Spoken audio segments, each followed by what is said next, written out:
妻子失明的第3年，我以身试药终于治好了她的眼睛。然而她恢复光明时说的第一句话却是要和我离婚。所有人都以为我会爱而不得，会发疯，但我却十分平静地应了下来，甚至内心还有一些释然和喜悦。知玉，你不用觉得愧疚，我们的结婚只是一纸契约，从一开始我就知道你心有所属，你能救活我养父母的集团，我很感激，就按照契约说的结束，该给我的我会拿走。你就这么简单答应了吗？江之玉看着眼前如此平静的我，心里头忽然空落落的。我们的结婚契约就是5年，5年过后你我离婚。虽然现在才过了3年，但你是雇主，你有权决定任何事情。等我会找个时间搬出去，不会给你们添任何麻烦。房子不用送我，就按照契约说的，给我1000万就行。我回到房间长舒了口气儿，在看到江之玉重获光明的时候，我早就预料到今天的结局了。结婚3年，我比谁都知道江之玉有多不舍蒋新成这个白月光。来到书桌前，我拿出一张合照，照片之中的女子跟江之玉有9分相似，穿着校服，笑容灿烂，挽着高中时期的我。对不起，这些年来我一直拿之玉当做你的替身，我知道这样对之玉不公平，所以我竭尽全力对之玉好。如今契约结束，我终于可以不用承受这样的负罪感了。只是我真的好想你，你到底在哪里？这时门外突然响起敲门声，我赶紧将合照藏在抽屉里，打开房门见是江之玉。我愣了一下，结婚3年，这是江之玉第一次敲我的房门。你哭了？江之玉见我红润的眼眶，不知为何心中竟有丝丝喜悦。刚才沙子不小心进了眼睛，之玉你不要往心里去，别误会。我赶紧解释，免得让江之玉心里头有什么负罪感，无法跟他的白月光长相厮守。木哥，你知道的，我很讨厌别人撒谎骗我。我知道这3年来你对我的付出，但大家都说你爱我爱得发疯。你虽然违反了不能对我产生爱意的契约条例，但我不怪你，因为你治好了我的眼睛。只是你一直隐瞒自己对我的爱意，把我当作傻子一样的行为让我很不爽。我没那么蠢，看得出你对我的爱。我没想到江之玉会说出这样的话，明明我只是不想给江之玉还有他的白月光造成不必要的负担，结果江之玉直接将这件事情挑明了。对不起之玉，我只是不想让你多想，现在的我只能将错就错，总不能说我只是将他当做功勋的替身，想要弥补青春时期留下来的遗憾，这样对江之玉的伤害太大。木哥，你对我来说一直都不是负担。我愣了一下，有点不明白江之玉到底想做什么。江之玉一时间也意识到刚才话语有点失态。我虽然不可能爱上你，但你治好了我的眼睛，我很感激，给你报仇是我的分内之事。不必了，如果不是你出手相助，周家已经破产。既然契约写明我要好好照顾你，我就要负起责任。木哥，我想喝奶茶了。好的，我去做给你。只要江之玉的要求，我都会一如既往毫不犹豫地答应。这一次江之玉没看出我有点落荒而逃的匆忙。以前江之玉没有恢复光明，我放心大胆将江之玉当作功勋，如今江之玉恢复视力，想要骗过他太难了。我走后，江之玉一时间没有离开，仔细打量着我的房间。结婚3年，我俩一直分房住。就在这时，江之玉发现我的抽屉没有完全合上，而心生好奇的他竟然神差鬼使的拿出了那张照片，顿时整个人气血都在往大脑冲。而我正在厨房里调配着奶茶，同时对帮忙的阿姨细心嘱咐：张阿姨，之玉喜欢4分甜，用的是这糖杨枝甘露的做法，这样等我离开后，之玉想喝奶茶了，你就按照这样的做法做给之玉喝。周先生，你真的要走了吗？奶茶还是你做的好喝，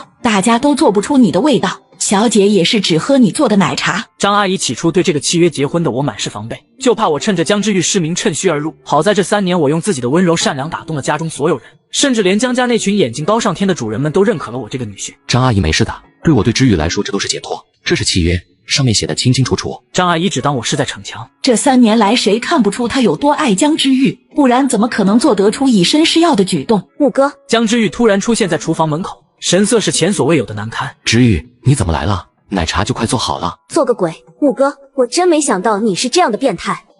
你是爱我，我可以理解你偷偷收藏我的照片，但你用这种 PS 拼接的手段将我放到你的照片里，真的让我发自生理的恶心。张阿姨听后都傻眼了。穆先生，小姐说的是真的吗？你快解释啊，你不是这种人。对不起之玉，我握紧了拳头，只能够选择独自承受这一切。如果你说照片上这个女人不是她而是功勋，我只是将她当做了功勋的替身，那这样对如此高傲的她肯定是致命打击，反而会让她更加疯狂的报复我。木哥，你真的太让我失望了，我不想再看到你，你现在马上给我滚出这个家！气到极致，江之玉将相框狠狠摔在地上，玻璃破碎，我的心也跟着疼了一下。那是功勋唯一留下跟我的合照，可我却不敢表现出什么。回到房间，我很快整理好了行李。等我拉着行李箱走出房间，正好对上江之玉，他还是想给我一个机会。木哥，你这是默认了？你用这么卑鄙无耻的手段 PS 的照片，你就不应该给我一个解释吗？对不起之玉，事情变成这样真的不是我想的，我现在立马离开。除了道歉还是道歉。江之玉瞬间像是被点燃了炸弹，最后还是理智制止了怒火。你滚，我再也不想见到你，给你的钱我会打到你的银行卡上，离婚时间等我安排。我拖着行李箱来到别墅门口，看着住了3年之久的地方舒了口气。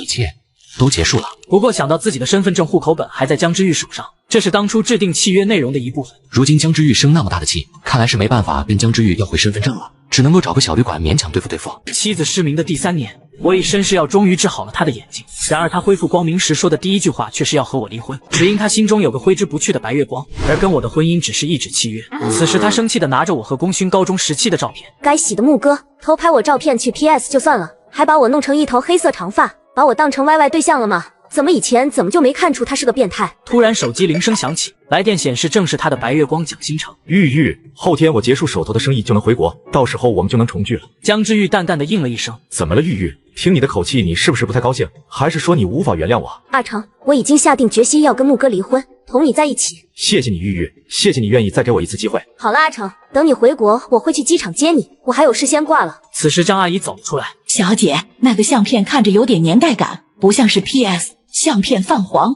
材质大概是10年前的了。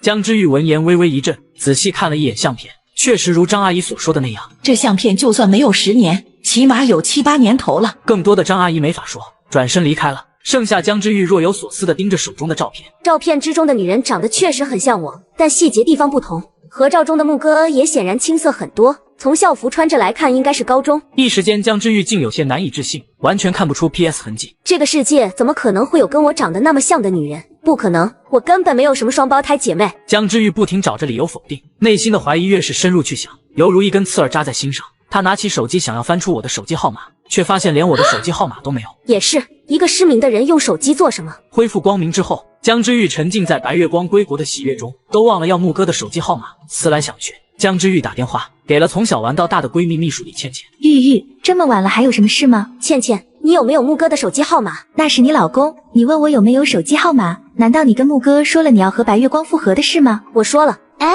真不知道该怎么说你。木哥对你那么好，为了你连命都可以不要。蒋新成当年看你失明，一句话不说抛下你，让江氏集团陷入如此被动的局面，蒋家屁都不放一个。如今你恢复光明，他又屁颠屁颠跟你求复合，你真的要跟木哥离婚和他在一起？那你这不是恋爱脑吗？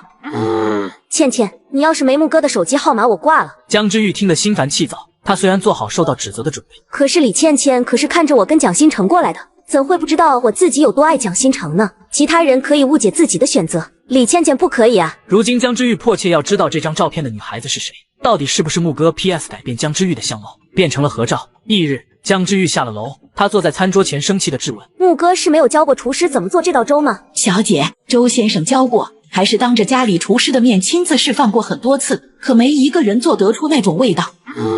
木哥，又是木哥。听到这个名字，江之玉就想到那张照片，心里头不知为何堵得难受。我花了那么多钱，结果连一道粥都学不会，真是一群饭桶。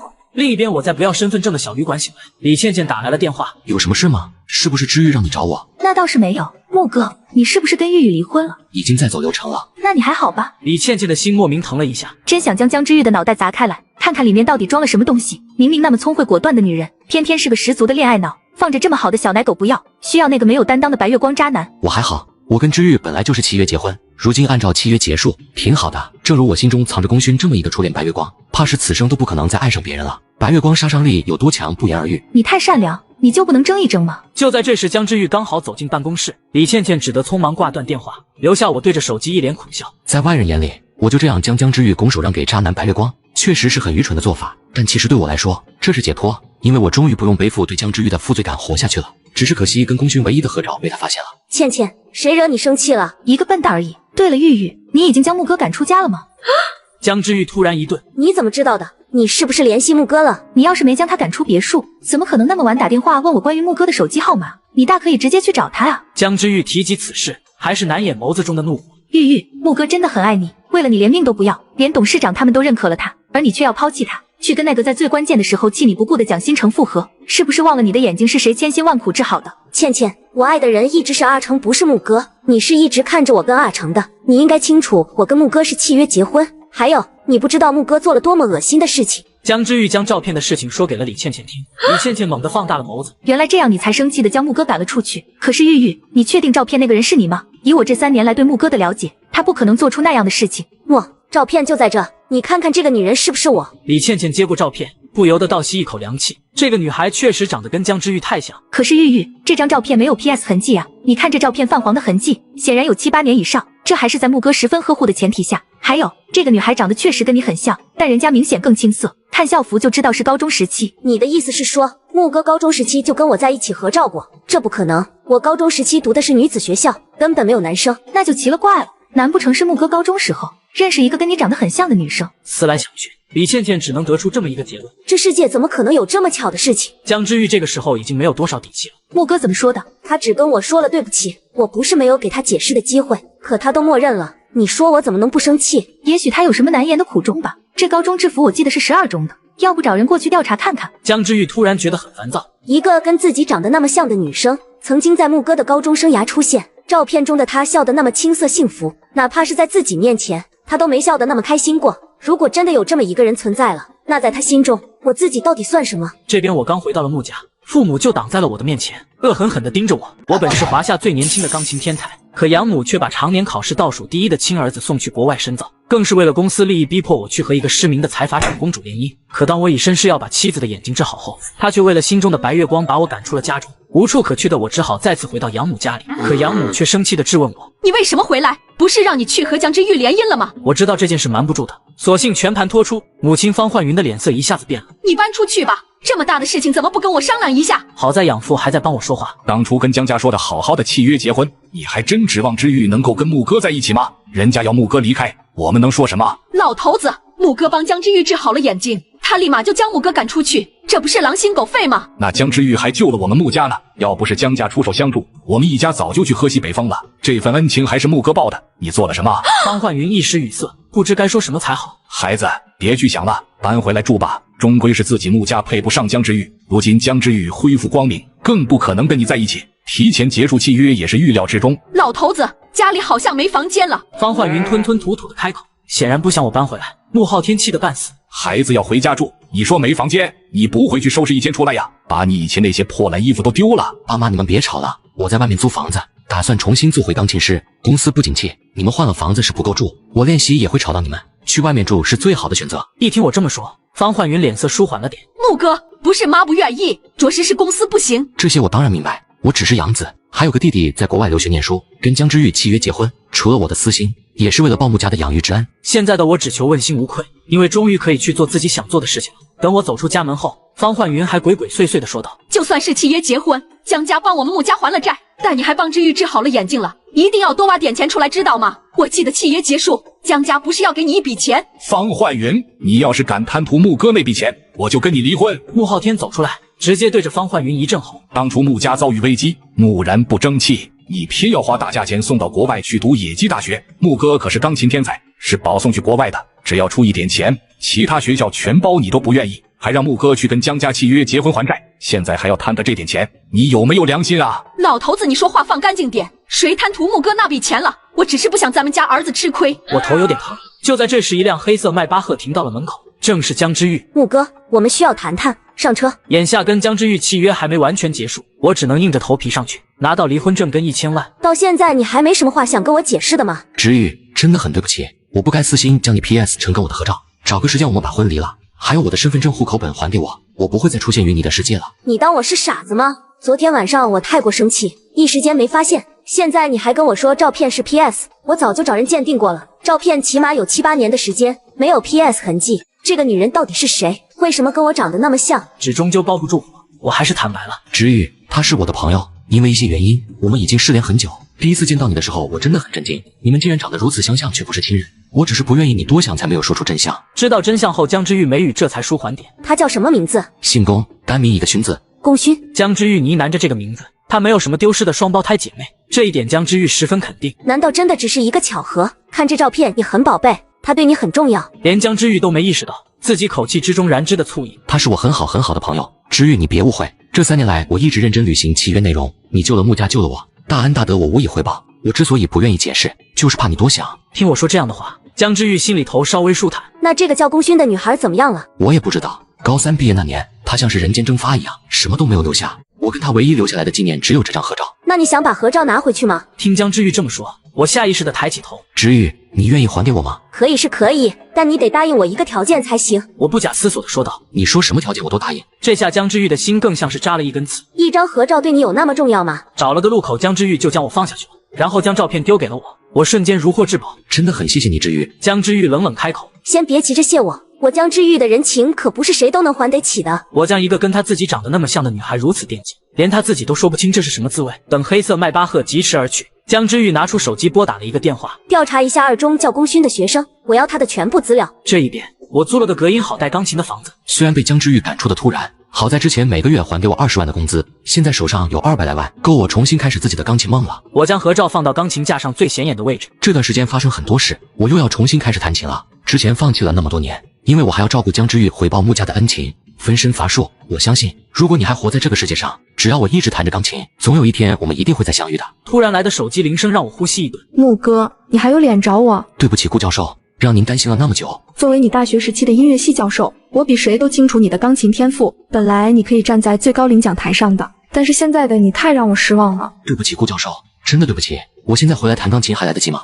听到这里，顾佑威内心一颤。我明天10点的飞机到京都，过来接我，这是你最后的机会。我只是不想看到你这样的天才就这么放弃，但我没有原谅你。我以身试药3年，只为治愈失明的妻子。可当她恢复光明后，第一件事就是和我离婚。而今天是她白月光回国的日子，她一早就和闺蜜赶到机场，可是却和我碰了个正着。穆哥，你怎么在这里？惜欠之遇，真巧啊，我来接人。穆哥，你莫不是在跟踪我？我没有跟踪你，我都不知道你今天要来机场。是啊，玉玉，穆哥什么性格难道你还不知道吗？你可不许冤枉人家。此时一道身影突然飞奔而来，将江之玉紧紧抱在怀里。玉玉，我好想你，我终于能够回到你的身边了。阿成，你别这样。江之玉眉头一皱，从蒋新成的怀里挣脱开来。如今跟我还没离婚，又刚刚恢复光明，接管江氏集团，无数制造绯闻的双眼盯着自己。蒋文宇眸光闪过一丝阴沉，随即目光落在我的身上。你怎么在这里？莫不是跟踪玉玉来的吧？假装偶遇，打算破坏我跟江之玉重归于好。好绿茶的男人。蒋新成，你嘴巴放干净点，穆哥来这里接人的，谁跟踪玉玉了？正想解释，一道明亮的声音响起。穆哥，久等了。顾佑威踩着高跟鞋走来，面容清秀。顾教授，我来帮你提行李吧。不必，我自己会提。我知道顾佑威还生着气，但这也是我该受的。顾教授，我决定回来，这一次不会再退缩了，我向您发誓。顾佑威扫了我一眼，轻启红唇。你要敢再离开，我就瞎了你。面对顾佑威的威胁，我只能淡淡一笑。我必须重新弹琴，为了跟功勋的约定，为了能够再见到功勋。这3年还有再碰过钢琴吗？很少很少。为了照顾江之玉分身乏术，我必须无条件服从江之玉的任性。顾佑威眼眸闪过一抹失望之色。现在去我家弹一遍给我听。3年没怎么练习，希望你别变成了伤仲永那样的结局。穆哥，他是谁啊？见顾佑威跟我聊得那么热络，李倩倩一种莫名的危险感涌上心头，感觉好像 NTR 了自己的闺蜜。她是华夏音乐学院的顾教授顾佑威，也是我在音乐学院的恩师。如今我打算重新回到钢琴界，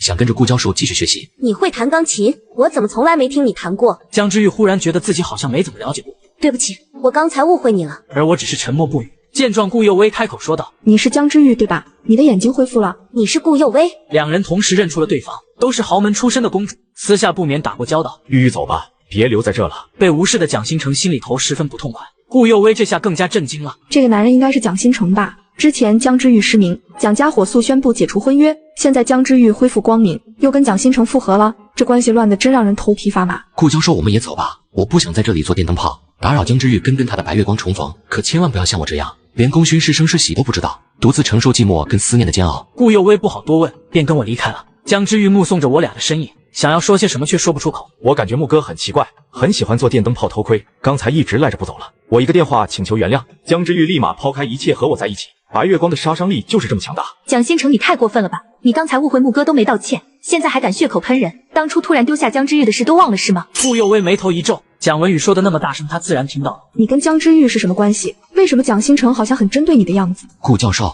离开再说，我自己根本不是蒋新成的假想敌，在我心里，江之玉是功勋的替身，更是救命恩人。西茜，你站在哪一边的呀？我只站在公道这边。好了，倩倩，阿成也不是故意的。什么不是故意的？玉玉，你别忘了你的眼睛是谁治好的？又是谁在你最痛苦艰难的3年陪着你，无怨无悔？江之玉脸色铁青，他什么都知道。刚才听着蒋新成的话语，他真的有种滤镜破碎的感觉。记忆之中天之骄子的他，什么时候变成这样？玉玉，别生气，我刚才也只是嫉妒，毕竟这3年来都是穆哥陪着你，我心中不舒服才说的气话。如今我回来了，我会好好对你的。关于江之玉，蒋新成还有一个十分重要的任务，这一次绝对不能够失算了。那样最好，如果再对玉玉不好，我不会原谅你。李倩倩抛下这番话便转身离开了。玉玉，你看，倩倩铁定被你惯坏了，当着你这老板的面敢这么羞辱我。回去再说。江之玉轻叹了口气，这还是记忆之中那个白月光吗？我每天都要弹琴1万次，只为再见到心中的白月光。因为3年前我和他大吵了一架，从此他就消失在了我的世界里。而为了查到他的消息，我只能答应了养母的请求，去和一个失明的财阀长公主进行为期5年的结婚合约。可当我见到江之玉的第一眼，却惊呆了，他居然和我心心念念的白月光有9分相似。为此我不惜以身试药3年，终于让他重回光明。可他睁开眼的第一句话就是要和我离婚。而现在的我为了能再见到心中的白月光，只好再次找到了大学时期的钢琴教授。木哥，你这3年都干嘛去了？为什么当初放弃去国外进修的机会？我知道也隐瞒不下去了，只好把事情都如实回答。听完顾佑薇惊讶的说不出话来。我听说过江之玉结婚的事情，就是没想到那个人是你。可是江之玉刚才在机场跟蒋新成，我跟之玉要离婚了，如今他想要跟谁在一起是他的自由，我无权干涉。至于离婚原因，我不方便说。我深知契约内容之一就是不能告诉外人我们是契约结婚，可他还是猜到了。他是找你当做挡箭牌的吧？没想到江之玉那么高傲金贵的一个人，竟然会回过头去捡当初抛弃他的男人。看来这个女人也不过如此，你别太往心里去了。我知道你是在安慰我，我体谅他的选择，因为我同样藏着一个爱而不得的白月光。跟江之玉提前结束契约，对我来说也是一种解脱。说话间，车子已经来到了紫云山私立别墅。见状，我有点懵逼，这不是江之玉跟我住了3年的家吗？想到这里，我开口问道：顾教授，你以前不是住在华夏音乐学院的教师宿舍吗？跟你闹翻之后就搬出来了。我去国外进修了3年，你找我的时候我刚好回国。怎么都要离婚了，你还那么顾虑什么？不是，我只是惊讶。不过这距离江之玉住着的私立别墅有一段距离，应该不会那么巧。丑话说在前头，3年前是你辜负了我的期待，这次你主动找我，若是失去3年前的灵气，后果……放心吧，顾教授，这次我绝不会再辜负你的期待了。刚开门就是扑面而来的灰尘，怎么回事？我明明一直有找人定时来打扫。随即像是想到了什么，快步走进别墅内，看到钢琴还是完好的时候，瞬间松了口气。快弹吧，让我看看你还有没有3年前的灵气。与此同时，江之玉在听到琴声后也停下了车，悠然的钢琴声从眼前这座别墅内传出，竟神奇地抚平了江之玉躁动的内心。刚才跟蒋新成一起吃午饭，他们说了很多过去的事情，江之玉很开心，惦记了3年的初恋白月光真的回来了。但对今天在机场蒋新成的表现，让他的白月光滤镜有些许破碎。我记得这座别墅空置多年了，能住在紫云山私立别墅的都是京都的豪门，大家抬头不见低头见，或多或少会有联系。若是这有住人，我不可能没有一点印象。是啊，江总，我昨日开车在这经过都没发现有人，怕是主人家是今天回来的。住在这里的人是谁？能够弹出如此行云流水的贝多芬月光曲，定然是十分出名的钢琴家吧。作为财阀长公主，江之玉对于音乐的品鉴不言而喻。一通电话后，江之玉有些惊讶。什么？你说这栋别墅的所有者是顾佑薇？是的，江总，您别说出去。私立别墅对于居住者的信息是得严格保密的，就是您财阀长公主的身份，我这个物业经理才敢稍微泄露一点。江之玉心乱如麻地挂断了电话。想到顾佑薇在机场跟我站在一起，江之玉不知道为什么心里就是很烦。难道他现在就在顾佑薇的别墅？顾佑薇还弹着钢琴给牧歌听？想到这里，江之玉脑子里不自觉浮现出我俩在一起的画面，强烈的酸楚骤然间涌上心头。一曲终了，顾佑薇还回味着我弹出来的贝多芬月光曲。这3年来没怎么碰琴了，手生了吧？后悔了吧？开口就是致命3连问。是的，终归是太久没碰琴，还是有些生疏了。好在灵气没有丢，你的琴声之中有一股执念，这份执念能够吸引听众带入你的钢琴声中，技巧这些可以通过练习恢复。你本身就是天才，值得我回来这一趟的价值。我面露喜色，连忙点头。谢谢顾教授，我绝对不会辜负你的期待。话说在前头，我并没有原谅你3年前抛下事业选择去跟江之玉结婚的愚蠢做法，我只是想为华夏争光。顾佑薇说到一半，忽然一阵咳嗽。我得先去打电话，灰尘太大了，拿了钱都不好好办事。是这样的，顾小姐，之前找的家政公司半年前就倒闭了，当时一直联系不上您，由于是私人别墅，没有主人的同意，我们不敢进入别墅内。原来是这样，那属实是闹得乌龙了。顾小姐您放心，我们马上派人过去帮您打扫。顾佑薇挂断电话看了一眼我，物业让人过来清理需要一段时间，你住的地方有没有钢琴？有啊。好，那就去你那里再多练练。这时江之玉的迈巴赫还没有离开，江之玉还沉浸在思绪之中，直至我跟顾佑薇从里面走出来。江总，那不是穆先生吗？江之玉本能地透过车窗看过去，见我跟顾佑薇边走边笑，是江之玉从未见过的真挚。大家都说他爱我爱到连命都可以不要，直至看到了功勋的照片。现在牧哥眼里，我到底是江之玉还是功勋？你好，我们现在要出门，可以让一下吗？我循声望去，看到这辆熟悉的迈巴赫，愣了一下。真巧，佑薇，没想到这座别墅是你的。刚才从这经过，发现空置多年的别墅传出钢琴声，还弹得那么好听，不小心就待久了。佑薇，你技术更强了。贝多芬的月光曲，你刚才是弹给牧哥听的吗？你错了，之玉，刚才弹钢琴的人不是我，而是牧哥。此话一出，直接让江之玉蒙住了。木哥弹的竟然能那么好，看来你真的很不关注木哥，好歹你们结婚3年，连木哥是华夏音乐学院的天才都不知道。如果不是为了跟你结婚，木哥现在已经从圣保伦音乐学院毕业，在世界钢琴界崭露头角了。江之玉一时间不知道该说什么才好，这些他真的一概不知。木哥他从未跟我说过会弹钢琴。我走到顾佑薇旁，小声开口：“你怎么回来了？”江之玉突然失控地朝着我吼了一声：“这里是我家，我怎么不能回来？”我俩都被江之玉的反应吓了一跳。之玉，你别误会，我只是想着蒋先生回来，你怎么不多陪陪他？木哥，你那么喜欢戴绿帽子是吗？别忘了你还是我老公，我跟其他男人在一起，你就那么迫不及待吗？江之玉也不知道自己在说些什么，这感觉一股火气涌上心头。胡搅蛮缠了之玉，我听说你跟木哥已经走离婚流程，木哥都从你家里搬出去，蒋新成今天从国外飞回来，你说这样的话，不怕他听到伤心吗？顾佑薇还是第一次见到江之玉控制不住情绪的模样。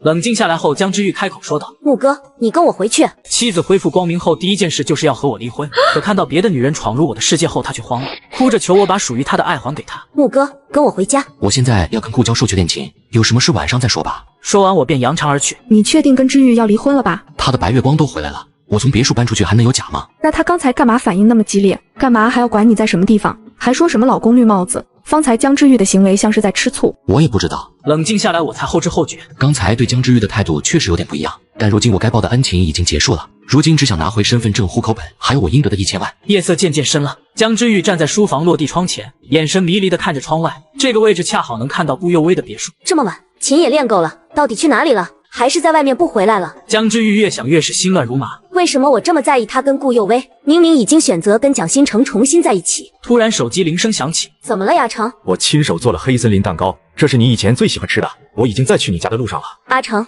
要不你还是别来了吧。为什么知玉？难道你心里已经有别人了？你胡说什么呢？别忘了我现在还没离婚，而且你以前的所作所为，我家人十分不认可，我需要不少时间来处理这些矛盾，不然我们在一起根本不可能得到任何人的祝福。现在你来，要是被记者看见怎么办？江之玉的解释勉强应付了蒋新成的疑心。那我就过去待一小会儿，我只想看你亲口吃我做的黑森林蛋糕。面对蒋文宇并不过分的乞求，江之玉还是应了下来。挂断电话后，江之玉恰好看到顾佑薇的别墅门口开来了一辆宝马。顾教授，我们到了。顾佑薇没有反应，转头看去，发现顾佑薇不知道什么时候睡着了。看来顾佑薇真的累了，赶着凌晨的飞机回来都没怎么休息，就陪着我一同练琴。一想到这，我内心就涌起深深的自责。顾教授，这一次定不负你。慢慢的，我也闭上了眼睛，大脑不自觉浮现出了功勋的笑脸。亲爱的功勋，我已经重新踏上作为一名钢琴家的道路，若还能遇见你，那该多好。此时张阿姨走了过来。顾小姐，我是江总家的佣人，是来找穆先生的。张阿姨，你怎么在这里？是江总叫我过来，说有事要跟您商量，让您去别墅一趟。意识到今天的态度有点过，我也只好点头说道：行，我知道了，我马上过去。此时江之玉坐在沙发，脸颊2道绯红。之玉，我来了，你这是喝了多少？木哥，今天跟顾佑薇去哪里了？去练琴了。练琴练了1天还不够，练到这么晚才回来，还送顾佑薇回别墅。你知道你现在的身份和所在的别墅吗？要是被其他豪门看见，大家会怎么想？不知是醉意还是其他，江之玉的声线多了几分凌厉。我们契约结婚就要结束，走离婚流程了，更何况我跟顾教授只是师生关系，不如我们赶紧找个时间去民政局办理离婚吧，这样对你我都好。你就那么想跟我离婚，跟顾佑薇在一起吗？在我们还未正式离婚之前，契约一直存在，你忘了契约守则中有一条，就是不要跟其他女人走得太近，否则败坏江家的名声吗？看着酩酊大醉的江之玉，我只好顺着他。好，是我的错。要不你搬回来住吧，之前赶你出别墅，是我误会那张合照的事情。现在我们还没离婚，你搬出别墅，还经常跟顾佑薇在一起，其他人见到难免会多想。不是之玉，那你跟蒋先生？3年前阿成终归是不负责任的离开，让江氏集团陷入漩涡。你想江家有那么轻易接受阿成吗？我需要一定时间说服家人。现在我们还不能离婚，不然他们肯定会勃然大怒，对江氏集团的名声也不好。不过这样蒋先生会答应吗？我会跟阿成解释，他会清楚的。可如果我们不离婚，你就还是有夫之妇，你跟蒋先生继续见面，要是被记者拍到，不同样会对江氏集团造成负面。这一点我会解决。你不是说你欠我一个人情，我要你现在就还，那就是维持婚约，等我说服家人能够跟阿成重新在一起。知玉，你拯救过穆家，对我恩重如山，不过我们还是得离婚，同时契约内容还要修改一条。之前3年我放弃事业照顾你，是顾虑到你失明，如今你眼睛恢复，我也要去追求自己的钢琴人生。离婚？一定要离婚？是为了顾佑薇吗？你不是最爱我江之玉，爱我连命都可以不要的吗？在你心里，我到底算什么？你先冷静思考，之玉，这是对你我最好的方式。说完，我径直转身离开。江之玉愣在原地，说离婚的是他，成全后他却没有想象之中那么释然。这边我刚走到门口，就见一道身影走了过来。你怎么在这里？玉玉不是将你赶出去了吗？蒋先生，你别误会，我来只是跟知玉商量一下离婚的事情。别装了，我感激这3年来你代替我陪伴在知玉身边。你说个数，到底要多少才肯离开知玉身边？我无奈的开口，具体还是让知玉来跟你解释吧。你最好识相一点，玉玉心中爱的男人只有我一个，无论你为了玉玉付出多少，玉玉都不可能会爱上你的。阿成，你在那里跟木哥说什么呢？我只是恰好在门口跟穆先生撞见。对了，你们什么时候去办离婚手续呢？提及离婚2个字，江之玉的脸色一下子就变了。这是我亲手做的黑森林蛋糕，玉玉最喜欢吃的，不介意的话尝一下吧。不用，我出去走走。说完我便直接离开了。刚才穆先生说跟你商量离婚的事情，你们打算什么时候去办理离婚？如果没问题的话，就明天吧。离婚，又是离婚，我要怎么做？难道还要你教我吗？玉玉，我不是这个意思，我只是……这件事我自有主张，东西送到你赶紧走吧，别让其他人误会。张姨送客。翌日，江之玉来到顾佑威别墅门口，刚好碰到他回来，恰好经过，就来看看。木哥没在这里，我不是来找木哥的，只是来看看你，有空去喝个茶嘛。今天下午我跟木哥要去华夏音乐学院练习，改天我给你信息。江总，关于龚轩的资料我们已经搜集的差不多了。校花刚和我大吵了一架，第2天他就消失在我的世界里，而现在的我再次来到当初的校园，迎面走来的女生却让我满脸震惊。片刻后我才缓过神，这不是他，龚勋怎么可能会突然出现在这里？顾佑威自然注意到了我的反常。木哥，你认识他吗？不认识。我叫秦勋勋，是24届主修小提琴系的大一新生。木哥学长，你可能不认识我，但我知道你。我第一次听到你的琴声之时就想好了，如果有一天能够遇到学长，我想要学长弹钢琴为我伴奏，我必须考虑，这是我此生唯一的机会，请学长能为我伴奏一曲吗？秦勋勋一股脑地说出内心的话语，小脸憋得红彤彤的。他就是秦勋勋，我听说过，今年小提琴系学校特招过来的天才小提琴少女。大一学妹恐怖如斯。听着秦勋勋的话语，我忍不住又想到了龚勋，就连名字都带着一个勋字。他也曾经跟我说过意义类似的话语。不过秦勋勋同学，木哥他……顾教授，试试吧。不等顾佑威说完，我直接打断。顾佑威惊讶地看着我，之前4年从来没跟人合作过，如今他竟然答应了，是因为秦勋勋很特别吗？真的可以吗？木哥学长，我听说过你在大学4年拒绝了很多人合作的请求，这次真的可以吗？我有一首想要练习的曲子，需要小提琴手的助理，你来的刚好，秦学妹，只此一次，下不为例。我知道自己这样很自私，把江之月和秦勋勋都当做龚勋的替身，若本质如此，就让我稍微放纵一下吧。秦勋勋主动走入琴房。木哥学长，想要演奏什么？就演奏一下不能说的秘密吧，你会吗？周董的歌我可太会了。顾教授，麻烦你帮我跟秦学妹合音了。行吧，既然你都开口了，我也不好扫了你们的性子。瞬间音乐的节奏弥漫在整个校园，围观的人也越来越多。一曲终了，我低头沉思，秦勋勋终归不是龚勋，我也该从自私的欲望之中清醒过来。合奏已经完成，木哥还需要继续练习呢。秦勋勋提着小提琴乖巧地走出了琴房，闺蜜立马凑了上来。你真的太厉害了，竟然敢上去请求木哥学长合奏，关键人家还答应了，他会不会对你有意思？毕竟木哥学长从不跟小提琴手合奏。秦勋勋忽然站定脚步，眼神流露出些许悲伤。不是的，他是连他自己都不知道，很久以前他就见过我。刚才那个叫秦勋勋的同学小提琴演奏的不错，第一次就能追上我们的节奏，难怪校长如此看重。不过我更好奇，你怎么突然会想跟秦勋勋合作？一时心血来潮吧，3年时间足以改变很多，我也不该像以前那么固执。不介意的话，我请你吃晚饭。行啊，木哥，我要你亲手做的。不过江之玉知道了不会生气吧？他忙着应付自己的白月光呢，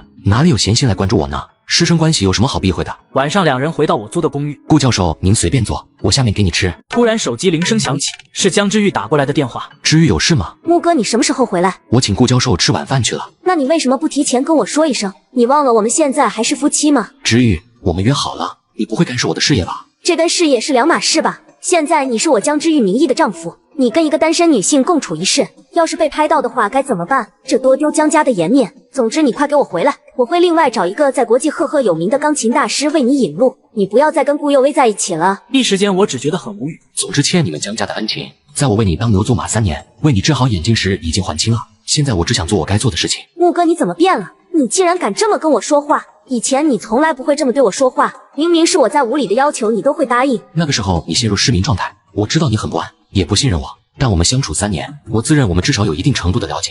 你已经选择了蒋先生，就该好好对人家，而不是用莫须有的理由继续拖着我。我果断挂断了电话。木哥，在你这段婚姻中，我能感觉到江之玉占据绝对的主导权。我不知道你跟江之玉到底因为什么在一起，但你这么违背……顾教授，这件事我心中有数。行，那我就先回去了。刚告别之后，顾佑威的手机铃声就响了起来。顾教授，你快看学校论坛贴吧，炸了都炸了！怎么了？发生了什么事情？你跟木哥同学还有秦勋勋同学的表演上热搜了，点赞数量破10万。这些孩子真是的。顾佑威无奈地摇了摇头，本是想动用家族关系压下热搜，但这一次顾佑威迟疑了。若是将家人看到这个热搜，说不定能帮助木哥快点跟江之玉离婚。实在不想他因为江之玉的关系再一次浪费大好的前途了。这边江之玉也接到了蒋新成的电话。玉，热搜你看到了吗？木哥的钢琴天赋不错呀，他现在都开始跟其他女人合作。我开了一家短视频娱乐公司，现在缺优质主播，要不跟他说一下，让他跟我签约。你要跟他签约？你放心，我不会设计他什么，以他的颜值才华，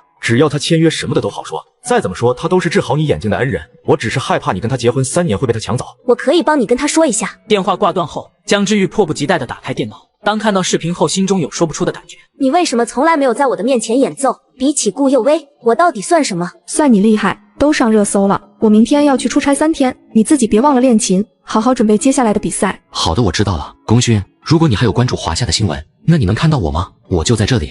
你现在到底在哪里？是生是喜？妻子恢复光明后，第一件事就是要和我离婚。可看到别的女人闯入我的世界后，他却慌了，哭着求我把属于他的爱还给他。此时我将最后一道菜端了出来。之玉，你慢慢吃，我先走了。江之玉微微一震，你不留下来陪我一起吃吗？我已经吃过了。木哥，你坐下来，我有事情要跟你商量。什么事情？有一家短视频公司看上你，让我来询问能不能跟他们签约。短视频公司？他们怎么会知道我跟你认识？是阿成，是蒋先生的公司，他怎么可能会好心帮助我？他不是把我当作情敌吗？你可以考虑一下，你现在正是事业发展的关键期，有我在，阿成不可能会在合同动什么手脚。不需要考虑，我是不会加入蒋先生的公司的。好了，之玉，我先走了，我还约了朋友。是顾佑威吗？不是，一个高中的同学找我谈点事情。出了门，我先去理发店整理了一下发型，随后我来到跟展鹏约好的店里。你小子终于换回当初跟功勋在一起时候的发型了吗？如今我不被束缚，也是时候重回我的钢琴人生，去追寻功勋的脚步了。我在国外时帮你去过找关于功勋的消息，还是没有找到。我想着功勋音乐天赋那么厉害，在国外定然能崭露头角，就按照钢琴这条路线去找。谁知功勋没有参加过国外的钢琴大赛。我强忍着难受，淡淡的笑了一下。说不失望那是骗人的，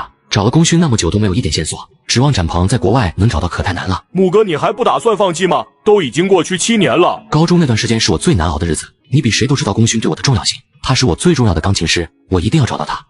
问世间情为何物，直叫人生死相随。既然你这么说，作为兄弟的我自然是支持你。对了，我在视频还看到顾教授了，你跟顾教授是不是和好了？顾教授愿意给我最后一次机会，这一次我不会再让他失望了。那就好，那就好。其实兄弟求你帮一件事成不？胖子，你出国3年，什么时候变得那么扭扭捏捏？我开了一家短视频娱乐公司，取名抖手，现在正在发展，需要几个当红主播撑场面。如果你不介意，我可以给你一份3秒级合同，你在时间宽裕的时候过来发几个视频就行，其他工作人员会搞定。怎么大家都在卷短视频？蒋新成和你都跑过来卷了，看来我深居简出这3年，好像真的错过很多。听说蒋家还在短视频赛道投了很多钱，都快把其他短视频公司卷洗了。还好我家做得早，只要你愿意加盟我的抖手，肯定能大红大紫。等你在国内火了，说不定功勋就能看到你的消息。这件事我一个人没法做主，我要跟顾教授商量一下，因为他也给我安排了很多比赛，我怕抽不开身。可以，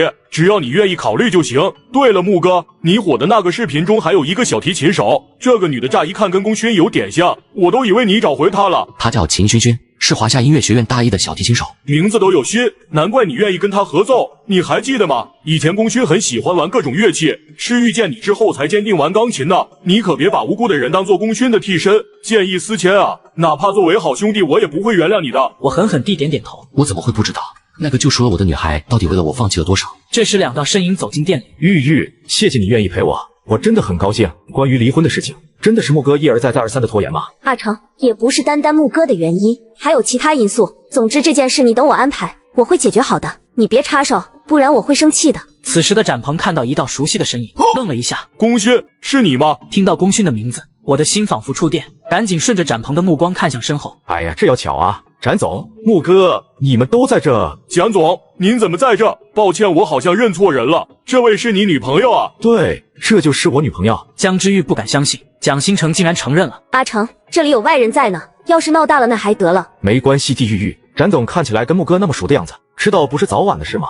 不介意的话，我们拼一下桌子怎么样？不必了，我跟展鹏喝的差不多，就先走一步，你们好好聊。我去，这三角关系真复杂。等我们走后，江之玉生气的开口：“阿成，你太过分了！我都说了我们的事情不要牵扯到木哥，还有，你为什么当着外人承认我们的关系？玉玉，展鹏是木哥的朋友，你以为他会不知道我们两个的关系吗？你可知道刚才那个人的身份？他就是国内跟我竞争短视频的抖手创始人。那也就是说，他也是来找木哥谈合作的吗？对呀，你的视频现在网上那么火爆，刚好我们公司缺少主播，要不考虑加入我们吧？这件事以后再说吧，你知道的，我现在只想找到功勋。真没想到，江总竟然长得跟功勋那么像，除了头发的颜色，第一眼看上去就是功勋。时隔7年，也不知道功勋现在变成什么样子，会不会记得在京都有一个在高中时被他救赎的男人，正在一直寻找着他。之前我听说你爱上江之玉，甚至以身誓要帮他治疗眼睛，当时我还不信，现在看来，你莫不是将江之玉当做功勋的替身了吧？展鹏，你不要胡说八道。也对，是我脑子进水了，哪怕是心照不宣的事实，也绝对不能暴露出来。另一边，高铁上的顾佑威接到了电话。顾教授，我想跟您商量一件事情吗？我朋友想邀请我加入他们的短视频公司，名字叫抖手，可是怕耽误几天后的比赛。比赛并不单纯看你的技术和灵气，有些时候外部因素也很重要。抖手这个公司我听说过，是个很有前景的公司，等什么时候签合同，我陪你一起。谢谢顾教授。这边我刚回到租住的公寓，迎面却走来2道熟悉的倩影。木哥学长，你换发型了？是你们啊？你们来这里干嘛？我们想租个房子练小提琴，现在正好碰到你了，可以去参观你弹琴吗？此时突然一辆法拉利停到了我的面前。木哥上车，我们好好聊聊关于你离婚的事。我眉头一皱，看来蒋文宇已经调查过我的基本信息了。是个男人就上车。妻子恢复光明后，第一件事就是要和我离婚。可看到别的女人闯入我的世界后，他却慌了，哭着求我把属于他的爱还给他。此时蒋新成找到我，我知道你跟玉玉契约结婚，事成之后他会给你1000万，我给你2000万，马上跟玉玉离婚。蒋先生，真的不是钱的问题，而是我跟知玉说过很多次离婚的事情，是他一直拖着。你别以为我不知道，是你耍了什么手段故意拖着。玉玉都告诉我了。我不敢相信自己耳朵。他告诉你的？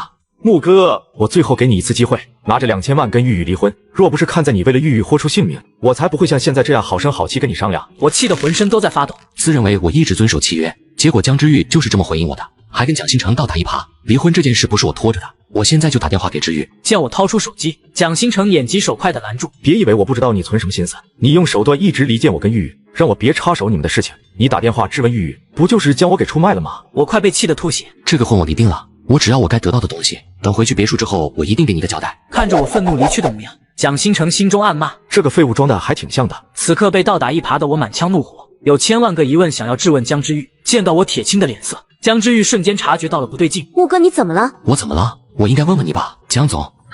江总2个字犹如一记重锤，狠狠砸在了江之玉的心脏。这是3年来他第一次听到我喊他这称呼。有什么话我们好好说，生气归生气，但还是有一点理智。江总，我们明天就去民政局离婚。为什么？这件事我们不是说清楚了吗？你答应过会听我从长计议的。具体是什么原因？你不是比谁都更清楚吗？江总，我木哥自认为做得足够好，一直战战兢兢履行契约照顾你，对你有求必应。你说为了白月光要结束契约离婚，我毫不犹豫答应。我认为我们至少是朋友，真心希望你能够得到幸福。结果到了别人的口中，你说是我故意耍花招，拖着不跟你离婚的。是阿成跟你说的吗？江之玉脱口而出，我心中残存最后一点希望彻底熄了。木哥，你听我解释，是阿成一直在追问我，他怀疑我们2个有另外的关系。为了让家人能够接受我跟阿成，同时不让阿成多想，我只能够出此下策。这件事我没想过让你知道，我再三警告过他不能告诉你。以前的阿成很听我的话，会体谅我的苦衷。江之玉显得极为委屈，我握紧了拳头。明天民政局见，我要马上跟你离婚，被你弄丢的尊严，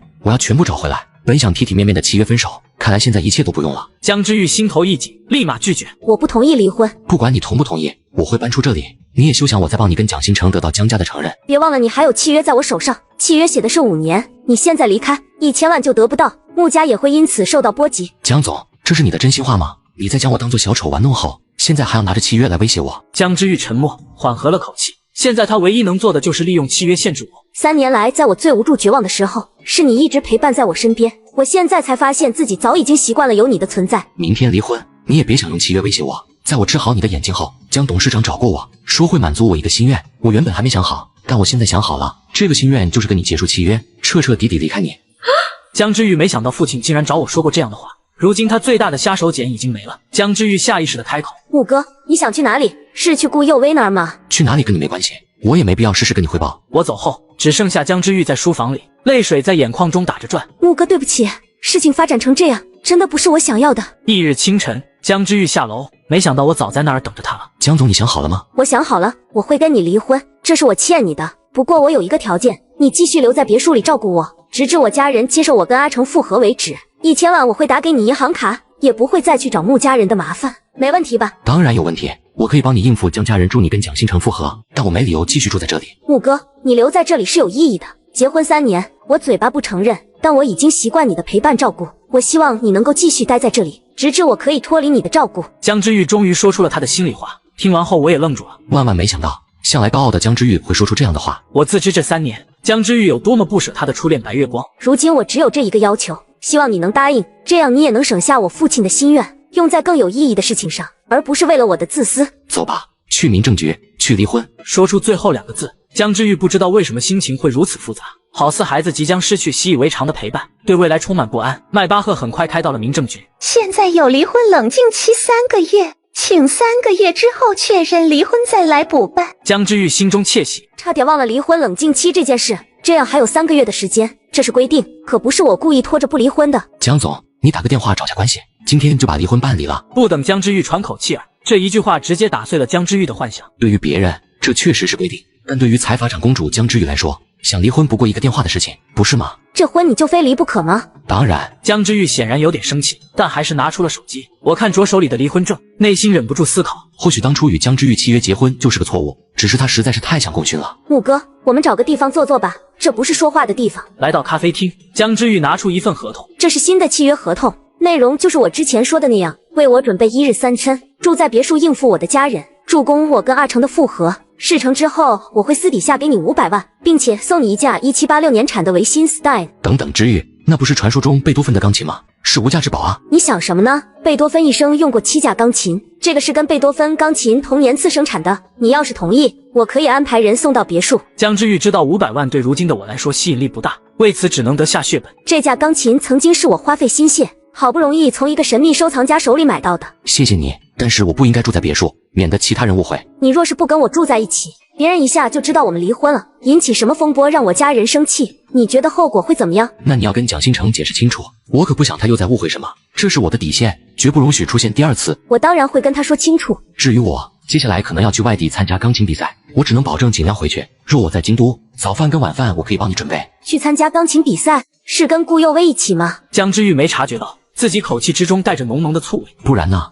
顾教授是我的导师，申请比赛只能他出面。江之玉轻叹了口气，只能强行压下心头的不愉快。这张银行卡里有1000万，密码是我的生日，上一份契约到此彻底两清。等这份契约结束，我会再给你500万，同时钢琴你也可以搬出别墅，属于你的所有。那架钢琴你愿意送我，我已经很感激。穆哥，你只需要遵守契约，好好照顾我就行，其他的对我来说无所谓。也是，区区500万。对于财阀长公主确实算不得什么。这时江之玉冷不丁地问了一个问题：穆哥，你爱我吗？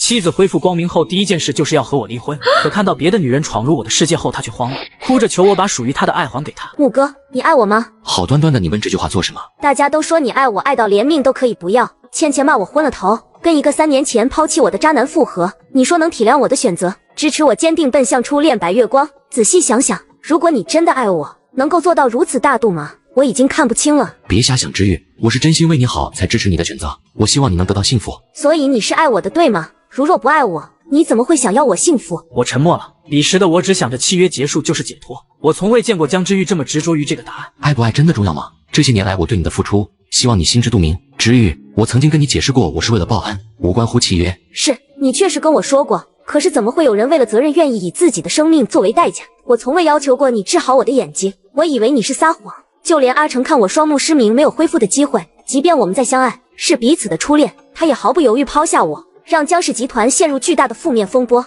我一直以为你是爱我的，直至你的答案打碎了我的幻想。是不是在你心里将我当作功勋，你才疯了似的对我好？江之玉说着，没忍住眼眶的泪花。这个答案对于如此骄傲的财阀长公主来说太痛，于是我说出了善意的谎言。你是你，功勋是功勋，你们都是独一无二的，在我心里你很重要，比你想象的还要重要。我只希望你能够幸福，只因为是江之玉，我才能毫无顾虑的放手成全。若是功勋，我只想自私占有，共度一生。所以你是爱我的对吗？够了吧，之玉，你喜欢的人是蒋新成，你一直逼问，除了折磨我还有意思吗？见我生气，江之玉反而很开心。另一边，蒋新成也收到我离婚的信息，于是立马给江之玉发去消息，结果发现却被拉黑了。这是怎么回事？之玉不是离婚了吗？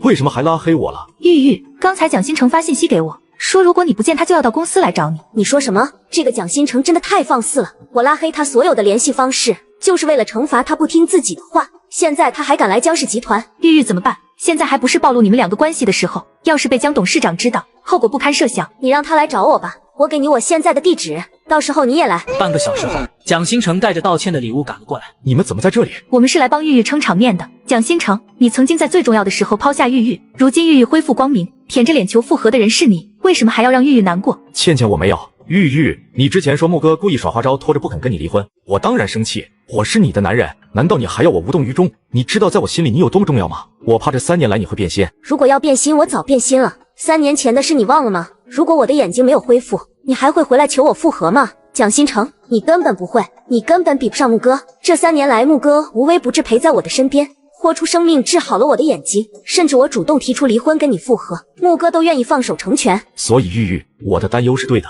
在我知道木哥3年来为你的付出，亲眼见到木哥的时候，我就知道你已经被另外一个男人入侵了。你这样让我怎么安心下来？为了真正拥有你，我宁愿承受你的愤怒。蒋先生，你不要多想，我跟知玉已经离婚，对于你们2人，我只有祝福，没有其他的心思。木哥，你说这样的话谁信呢？所有人都知道你爱玉玉爱的连命都可以不要，我怎么可能放心？木哥说的没错，蒋新成，你知道木哥跟玉玉的婚姻是契约，玉玉为了跟你复合承受很大的压力，如今木哥跟玉玉离婚，你还不知道错在哪里，你太可恶了。蒋新成，这段时间我们别再见面，你也别想着联系我，我暂时无法原谅你，让我们好好冷静冷静，思考一下彼此还是不是当初那个重要之人。倩倩，木哥，我们走吧。玉玉，你是不是忘了你妹妹江小鱼的心脏病？是谁找来合适的心脏源？你说过会感激我一辈子的。江之玉突然愣了一下，那是他没有跟任何人说过的秘密，这也是江之玉为何坚定答应跟蒋文宇复合的最重要原因。玉玉，我听不懂，小鱼的心脏难道是蒋新成找到的吗？阿成，我知道了，就知道只要有这个杀手锏，无论我做了什么错事，江之玉都会原谅我。之玉，这是我为你准备的礼物，希望你能原谅我。看你表现。蒋新成，你听好了，你不准再误会玉玉跟木哥了，木哥跟玉玉是契约结婚，还有木哥是我的男朋友。众人都被李倩倩这番话给震惊了。玉玉，我之前一直跟你说，你要不喜欢木哥我就追他了，我这是认真的，本身我不想说出这件事。说完，李倩倩拉着江之玉和我一起离开了，留下一脸懵逼的蒋新成。木哥他竟然跟李倩倩有一腿。回过神后，蒋新成缓缓地掏出手机，都搞定了吧？放心吧，老板。倩倩你怎么？我这是权宜之计，不然蒋新成老是误会你跟玉玉，我这么就是直接快刀斩乱麻。好了好了，各回个家吧。夜幕降临，我跟江之玉也回到了别墅。玉玉，我去准备晚饭。这时管家张阿姨行色匆匆走过来。江总不好了，你跟蒋新成见面的事情被拍下来上热搜了。江之玉赶紧掏出手机，我养你们是干什么吃的？对不起江总，热搜已经下了。去查这个热搜到底是谁推上去的，我要知道是谁蹲手拍到这些照片。是我呀，顾教授，你什么时候回来？我明天就回来了，到时候你来接车站接我吧。我给你带来了好消息。什么好消息？我先卖个关子，到时候你就知道了。第二天一早，我早早来到了车站。我临时有个应酬，要明天回去了，麻烦你跑空一趟了。好吧，那我先回去了。我从椅子起身，打算回去继续努力练琴。就在这时，一道倩影犹如流星撞入我的眼眸，一个女生正缓缓向我走来，美丽像是从2次元里走出来的人物一样。女孩缓缓抬起手，轻声说道：“自我介绍一下，免得你忘记我了。我叫龚勋，弓箭的弓，薰衣草的薰。熟悉我的小伙伴都喜欢叫我单一个勋字，是立志成为全世界最厉害的音乐家。所以木哥同学，好久不见，近来可好？”